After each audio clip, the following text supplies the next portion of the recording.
Hello you WhatsApp guys, क्या हाल चाल है। द बिगिनिंग आफ्टर का एंड का 9th एपिसोड आ चुका है। तो इसलिए गाइस अगर आपने वीडियो को लाइक और चैनल को सब्सक्राइब नहीं किया तो प्लीज कर लीजिए, क्योंकि गाइस हमको इस महीने के एंड तक 1 के सब्सक्राइबर कंप्लीट करने हैं। तो इसलिए गाइस मैं देखना चाहता हूँ क्या हम इस महीने के एंड तक 1 के सब्सक्राइबर कंप्लीट कर पाएंगे कि नहीं। तो इसलिए प्लीज चैनल को सब्सक्राइब कर लीजिए। तो चलिए फिर बिना देरी की वीडियो को शुरू करते हैं। एपिसोड की स्टार्टिंग में हमको दिखाया जाता है कि आर्थर अपनी ट्रेनिंग कर रहा होता है और आर्थर बोलता है कि मैं ये ट्रेनिंग बहुत कम समय के लिए कर रहा था, पर लेकिन फिर भी ये बहुत ही ज्यादा हार्ड थी। और फिर वो लेट जाता है और वो अपने मन में सोचता है कि क्या मुझे कोई और ऑप्शन ढूंढना चाहिए पावरफुल होने का। नहीं, मुझे इस मैजिक को स्ट्रॉन्ग करना ही होगा, जिससे कि मैं जिनको प्यार करता हूँ मैं उनको प्रोटेक्ट कर सकूं। और यही वो कारण है जिसकी वजह से मैं यहाँ पर घर पर आया हूँ। और तभी हम देखते हैं कि उसके पास सिल्वी आ जाती है और वो उसके साथ खेलना शुरू कर देता है। और अगले सीन में हम देखते हैं कि वो उसको नहला रहा होता है। और तभी आर्थर अपने मन में सोचता है कि उस मेड ने मुझे कहा था कि लिलिया के पेरेंट्स ये चाहते हैं कि वो एक सॉर्सर के तौर पर वेकन हो। और हम देखते हैं कि आर्थर सिल्वी को नहलाकर बहुत ही बढ़िया बना देता है। और तभी हम देखते हैं कि वहाँ पर आर्थर की मॉम और लिलिया की मॉम भी आ जाती हैं। और एलेक्स बोलती है कि अब तुम्हारी बारी है नहाने की। और अगले सीन में हम देखते हैं कि उसकी मॉम उसको बाल कटवाने के लिए हेयर सलून पर ले जाती है। और अगले सीन में हम देखते हैं कि वो अपने बाल कटवा कर बाहर आ जाता है। और हम देखते हैं कि उसकी मॉम तो उसका न्यू हेयर स्टाइल देखकर बहुत ही ज्यादा खुश हो जाती है। और तभी आर्थर बोलता है कि मेरे बाल क्यों कटवाए हैं। और लिलिया की मॉम बोलती है कि मुझे लगता है कि तुम्हें ऑक्शन हाउस जाना चाहिए। और तभी एलेक्स बोलती है कि उस ऑक्शन में रॉयल्टी वाले भी शुभ कराएंगे, जिसकी वजह से तुमको उनके सामने बहुत ही अच्छा दिखना होगा। और आर्थर अपने मन में सोचता है कि क्या मेरा पुराना हेयर स्टाइल इतना ही ज्यादा बुरा लग रहा था। और तभी लिलिया की मॉम बोलती है कि चलो आज हम तुमको जायरस सिटी को घुमाते हैं। और तभी आर्थर की छोटी बहन लियोनोर भी उसके पास आती है और वो बोलती है कि आज आप मेरे बॉडीगार्ड बनो। और हम देखते हैं कि आर्थर मान जाता है। और तभी लिलिया आर्थर को बोलती है कि तुम्हारे आने से पहले एलेनोर मेरे साथ ही रहती थी और ये आउटफिट तुम्हारे ऊपर जच रहा है। और आर्थर लिलिया को बोलता है कि क्या तुमने इस आउटफिट को चूज किया था। और लिलिया बोलती है हाँ थोड़ी सी। और अगले सीन में हम देखते हैं कि वो पूरी सिटी को घूमने लग जाते हैं। और हम देखते हैं कि आर्थर को अपनी फैमिली के साथ घूमते हुए बहुत ही मजा आ रहा होता है। और इतने में हम देखते हैं कि कुछ बंदे आकर आर्थर के ऊपर टिश्यू पेपर फेंक देते हैं और वो वहाँ से चले जाते हैं। और तभी आर्थर लिलिया से बोलता है कि ये लोग कौन थे। और लिलिया बोलती है कि ये लोग जायरस एकेडमी के स्टूडेंट थे। और आर्थर बोलता है कि इन्हें देखकर तो ऐसा लगता है कि ये दिक्कत ही देंगे। और लिलिया बोलती है कि ऐसा इसलिए हुआ क्योंकि तुमने रॉयल्टी की आउटफिट पहनी हुई है, जिस वजह से उन लोगों का तुम्हारे ऊपर ज्यादा अटेंशन आ रहा है। और तभी हम देखते हैं कि वो लोग आगे जा रहे होते हैं। और तभी आर्थर को कुछ अजीब सा ही सेंस होता है। और हम देखते हैं कि उस दुकान के अंदर काफी सारे बीस्ट कोर होते हैं। और तभी लिलिया की मॉम उसको बताती है कि ये माना बीस्ट से निकाले हुए मैजिक कोर्स हैं और जो भी इनको होल्ड करता है उनकी पावर और भी ज्यादा बढ़ जाती है। और आर्थर अपने मन में सोचता है कि क्या बीस्ट कोर को ऐसे बेचा और खरीदा भी जा सकता है। और फिर लिलिया की मॉम बताती है कि ये कोर के ऊपर डिपेंड करता है कि तुम्हारे ऊपर कौन सा इफेक्ट होगा। और अगर ये तुमको बीस्ट व्हील के साथ मिलता है तो इनकी कीमत 100 गोल्ड कॉइन होगी। और आर्थर ये चीज सुनकर बहुत ही ज्यादा शॉक हो जाता है। और फिर लिलिया की मॉम बताती है कि अगले ऑक्शन के अंदर बीस्ट कोर होने वाले हैं, तो मैं उनकी अरेंजमेंट करवा दूंगी जिससे कि तुम उसको देख पाओ। और आर्थर बोलता है कि चलो ठीक है। और फिर आर्थर अपने मन में सोचता है कि मेरे पास जो बीस्ट व्हील है मैं उससे ही खुश हूँ, मुझे और बिल्कुल भी नहीं चाहिए। और तभी लिलिया अपनी मॉम को बोलती है कि क्या इन बीस्ट कोर को मैं ले लूं। और तभी लिलिया की मॉम बोलती है कि नहीं, बीस्ट कोर कोई शॉर्टकट नहीं है जिससे कि तुम अपनी सॉर्सरी को अवेकन कर सकती हो। और वैसे भी तुम एक बच्ची हो, जिस वजह से तुम्हें इतनी महंगी चीजें नहीं खरीदनी चाहिए। और अगले सीन में हम देखते हैं कि वो सभी खाना खा रहे होते हैं। और आर्थर देखता है कि लिलिया तो बहुत ही ज्यादा सैड होती है। और वो अपने मन में सोचता है कि लिलिया की मॉम उसके ऊपर प्रेशर डाल रही है, तो क्या लिलिया की फादर की एक्सपेक्टेशंस है इससे, जो कि इसको बहुत ही परेशान कर रही है। और जैसे ही आर्थर उससे बात करने वाला होता है और आर्थर देखता है कि लिलिया तो वहाँ पर होती नहीं है और वो वहाँ से चली जाती है। और हम देखते हैं कि आर्थर भी उसके पीछे पीछे चला जाता है। हम देखते हैं कि लिलिया तो उसी दुकान पर आ जाती है। और लिलिया अपने मन में सोचती है कि मैं इनको अपनी पॉकेट मनी से खरीद सकती हूँ। और तभी वहाँ पर आर्थर आ जाता है और वो बोलता है कि क्या तुम इनको सच में खरीदने वाली हो, तुम्हारी मॉम ने तुम्हें मना किया है और बीस्ट कोर होने से ये गारंटी नहीं है कि तुम मैजिक कोर को यूज कर पाओगी। और लिलिया बोलते कि हम जब तक ट्राई नहीं करेंगे तब तक कैसे पता चलेगा हमको। और हम देखते हैं कि वो उस बीस्ट कोर को उठाने वाली होती है, पर लेकिन हम देखते हैं कि आर्थर उसको रोक देता है। और आर्थर बोलता है कि अगर तुमने इसको ट्राई किया और ये काम ना करा तो तुम फिर क्या करोगी। और लिलिया बोलती है कि मैंने काफी चीजों को पहले ही ट्राई किया है अपने माना कोर को अवेकन करने के लिए, तो इसलिए अगर मैं एक और बार फेल हो जाऊंगी तो फिर क्या होगा। और वैसे भी तुम एक बहुत ही स्पेशल हो, इसकी वजह से तुम मेरी बात को नहीं समझोगे। मेरे पेरेंट्स कभी भी मुझे बीस्ट कोर को टच नहीं करने देंगे। और फिर आर्थर अपने मन में सोचता है कि मुझे अब समझ में आया कि लिलिया मेरी वजह से ही प्रेशर में है। और तभी हम देखते देखते हैं कि लिलिया उससे अपना हाथ छुड़ाती है, जिसकी वजह से हम देखते हैं कि पीछे खड़े लड़के से वो टकरा जाती है और हम देखते हैं कि वो तो जायरस एकेडमी के स्टूडेंट होते हैं और तभी उसको लिलिया सॉरी बोलती है। पर लेकिन हम देखते हैं कि वो तो उसके ऊपर अभी भी गुस्सा कर रहा होता है। इतने में हम देखते हैं कि वहाँ पर स्टोर का ओनर आ जाता है और वो बोलता है कि इतना हल्ला क्यों मचाया हुआ है। पर लेकिन वो उन स्टूडेंट को देखकर तो चुप ही हो जाता है और हम देखते हैं कि वो बच्चा तो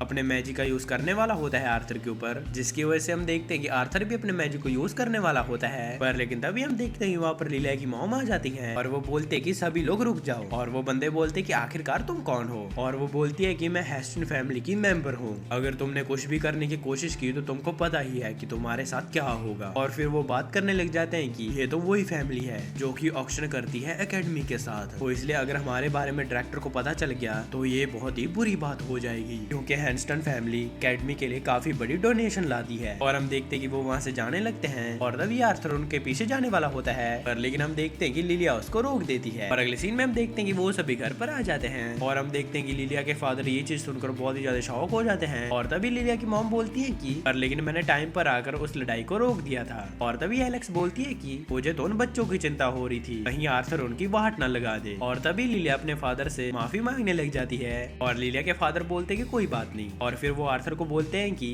आज जो भी हुआ है वो तुम्हारे लिए बिल्कुल भी रुकावट नहीं बनेगी अगर तुम उस एकेडमी में एंटर होना चाहते हो। तो हमने उस एकेडमी का काफी ज्यादा प्रॉफिट करवाया है, तो इसलिए तुम्हें इजीली पोजीशन मिल ही जाएगी। और तभी लिलिया अपने फादर को बोलती है कि आपके कहने का ये मतलब है कि आप मेरी जगह पर आर्थर को भेजना चाहते हैं, क्योंकि मैं इतने टाइम के बाद भी मैजिक को नहीं यूज कर पा रही हूँ, तो इसलिए आप क्या मेरी जगह आर्थर को भेजना चाहते हैं। मुझे आपसे बहुत ही ज्यादा नफरत है और आर्थर तुमसे भी। और हम देखते हैं कि लिलिया वहाँ से चली जाती है ये बोलकर। और अगले सीन में हम देखते हैं कि आर्थर लिलिया से मिलने के लिए जाता है, पर लेकिन हम देखते हैं कि लिलिया तो दरवाजा खोल ही नहीं रही होती है। और तभी हमको पास्ट का सीन दिखाया जाता है। हम देखते हैं कि लिलिया के फादर लिलिया को बोल रहे होते हैं कि जब तुम बड़ी हो जाओगी तो तुम जायरस एकेडमी के अंदर जाओगी, वो स्कूल सोर्सर्स के लिए ही है। और लिलिया बोलती कि ठीक है, मैं भी एक सोर्सरर ही बनूंगी। और फिर हम देखते हैं कि बाद में वो अपनी मदर से ये बोल रही होती है कि आखिरकार मेरा मैजिक कब अवेकन होगा। और लिलिया की मदर बोलती है कि इसमें जल्दी करने की कोई जरूरत नहीं है, इन चीजों में थोड़ा तो टाइम लगता ही है। और फिर लिलिया के फादर उसको बोलते हैं कि एकेडमी के अंदर तुमको अच्छी स्पॉट मिल ही जाएगी। और हम देखते हैं कि लिलिया ये चीज सोचकर बहुत ही ज्यादा सैड हो रही होती है और वो बोलते हैं कि मैं तो काफी ज्यादा यूजलेस हूँ। और तभी हम देखते हैं कि वहाँ पर आर्थर आ जाता है और वो बोलता है कि लिलिया मुझे माफ कर दो।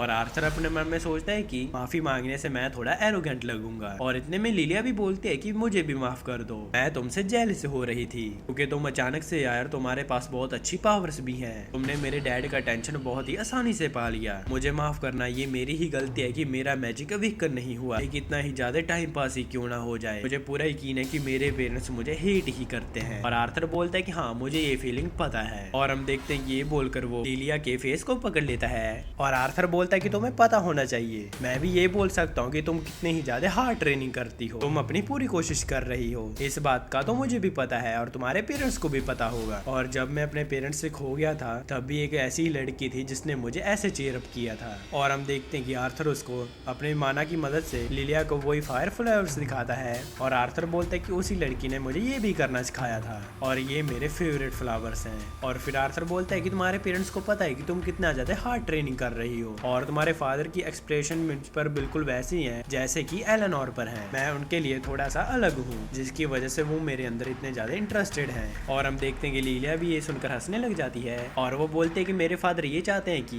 मैं एक सोर्सरर बनूं क्योंकि वो चाहते हैं कि मैं खुश रहूं, जिसकी वजह से वो एकेडमी के अंदर डोनेट करते हैं। पर लेकिन फिर भी मैं सारा प्रेशर अपने ऊपर ही फील कर पा रही हूँ। और आर्थर अपने मन में सोचता है कि ये इतना ज्यादा सिंपल नहीं है, इसके फादर जितना ज्यादा करेंगे लिलिया अपने ऊपर और भी ज्यादा प्रेशर फील करेगी। और फिर आर्थर बोलते हैं कि लिलिया क्या तुम सच में मैजिक को यूज करना चाहती हो। और हम देखते हैं कि लिलिया ये चीज सुनकर थोड़ी शॉक हो जाती है। और अगले सीन में हम देखते हैं कि आर्थर सभी लोगों को बताता है कि लिलिया ने घर छोड़ दिया है। और हम देखते हैं कि ये चीज सुनकर सभी लोग शॉक हो जाते हैं। और लिलिया के फादर बोलते हैं कि तुम्हारे कहने का क्या मतलब है। और आर्थर बोलता है कि लिलिया ये सब इसलिए कर रही है क्योंकि वो चाहती है कि मैं अपने मैजिक को अवेकन कर सकूं। मैंने लिलिया को वहीं पर भेज दिया जहाँ पर मैं पहले था, जिससे कि अब लिलिया ट्रेनिंग कर सकेगी। और आप लोग चिंता मत कीजिए, वो बिल्कुल वहाँ पर सेफ है क्योंकि वो बहुत ही अच्छी जगह है। और तभी लिलिया के फादर बोलते हैं कि ऐसी बात नहीं है, आखिरकार तुमने हमसे बिना पूछे ये क्यों किया। और आर्थर बोलता है कि लिलिया यही चाहती थी, अगर वो आपसे बात करती तो उसका डिसीजन चेंज हो सकता था। और तभी हम देखते हैं कि आर्थर उनको एक लेटर देता है और जब उसके फादर उसको पढ़ते हैं, लिलिया ने उसके अंदर लिखा होता है कि जब तक मैं मैजिक को यूज नहीं कर पाऊंगी मैं मैं तब तक आपके लिए यूजलेस रहूंगी और आपके ऊपर एक बोझ भी रहूंगी। तो इसलिए जितने साल भी लगेंगे मैं बिल्कुल लगाऊंगी और मैं वादा करती हूँ कि मैं एक अमेजिंग सॉर्सरर बनकर ही आऊंगी। तो इसलिए तब तक के लिए अपना ख्याल रखना। और हम देखते हैं कि लिलिया के फादर ये चीज सुनकर बहुत ही ज्यादा सैड हो जाते हैं और वो बोलते हैं कि मैं तो सिर्फ एक पागल था,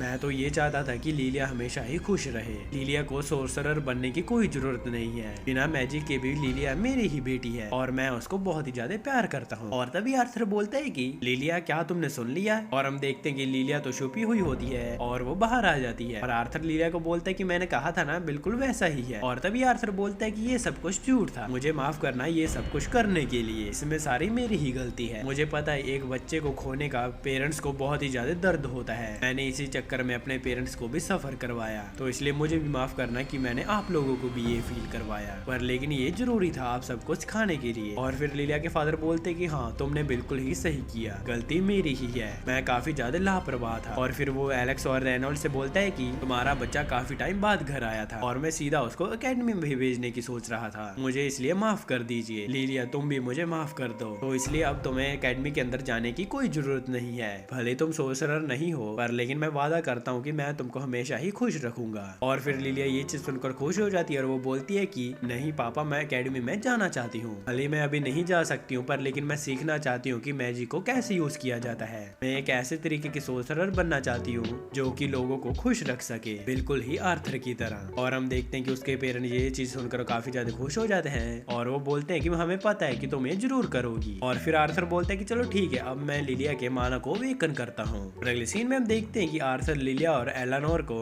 उनका माना वेकन करने के लिए बैठा देता है और तभी लिलिया की मॉम बोलती है कि मुझे पता है आर्थर काफी ज्यादा टैलेंटेड भी है, पर लेकिन मुझे नहीं पता है कि ऐसे भी कुछ किया जा सकता है अपने माना को वेकन करने के लिए। और फिर आर्थर उनको बताता है कि पहला स्टेप तुम्हें अपनी ब्रीथिंग पर फोकस करना होगा। और आर्थर अपने मन में सोचता है कि माना तब स्ट्रॉन्ग होता है जब तुम्हारी ब्रीथिंग फोकस होती है, जैसे कि मेडिटेशन स्टेट में। और आर्थर उनको बोलता है कि तुम लोग धीरे धीरे ब्रीथ आउट और ब्रीथ इन करो, उन लोगों को ये तब तक करना है जब तक तुम्हें अंधेरे के अंदर एक लाइट नहीं दिखती है। और हम देखते हैं कि वो लोग ट्राई करने लग जाते हैं और फिर आर्थर उनकी पीठ पर हाथ लगाता है और वो बोलता है कि तुम्हें थोड़ा सा गर्म लगेगा पर लेकिन तुम अपनी ब्रीथिंग को वैसे ही रखना जैसे मैंने कहा है। और फिर हम देखते हैं कि थोड़ी देर बाद लिलिया को वैसे अंधेरे के अंदर लाइट दिखने लग जाती है और वो आर्थर को बता देती है। और हम देखते हैं कि ये सभी ये चीज देखकर शॉक हो जाते हैं। अगले सीन में हम देखते हैं कि वो सभी सेलिब्रेट कर रहे होते हैं और फिर तभी आर्थर लिलिया को बताता है कि तुम्हारे माना को स्टेबलाइज होने में 3 से 2 साल लग सकते हैं, तो इसलिए तुम्हें हर दिन ही काफी ज्यादा हार्ड वर्क करना होगा। और लिलिया बोलती है कि मैं ये चीज देखने में बहुत ज्यादा एक्साइटेड हूँ कि मैं कौन सा एलिमेंट यूज कर सकती हूँ। और अगले सीन में हमको कुछ सोल्जर्स का सीन दिखाया जाता है और हमको एक बंदे का सीन दिखाया जाता है और वो बोलता है कि मैं उम्मीद करता हूँ कि मुझे ऑक्शन हाउस में कुछ बढ़िया सा देखने को मिल जाएगा। और इसी के साथ हमारा ये एपिसोड खत्म हो जाता है। गाइस मुझे कमेंट करके बताइए कि आपको ये वीडियो कैसी लगी और हाँ गाइस वीडियो को लाइक और चैनल को सब्सक्राइब भी जरूर कर लेना, क्योंकि गाइस हमको इस महीने के एंड तक 1K सब्सक्राइबर कंप्लीट करने हैं। तो इसलिए गाइस अगर आपने वीडियो को लाइक और चैनल को सब्सक्राइब नहीं किया है तो प्लीज कर लीजिए। और अगर आप चाहते हैं कि मैं कोई और एनीमे एक्सप्लेन करूँ तो आप मुझे कमेंट सेक्शन में बता सकते हैं, मैं उस एनीमे को जरूर एक्सप्लेन करूंगा। वीडियो पसंद है तो वीडियो को लाइक और चैनल को सब्सक्राइब करके जरूर जाना। मैं जा रहा हूँ, आप भी अपना जरूर ध्यान रखना। मैं मिलता हूँ आपको नेक्स्ट वीडियो में। Thanks for watching.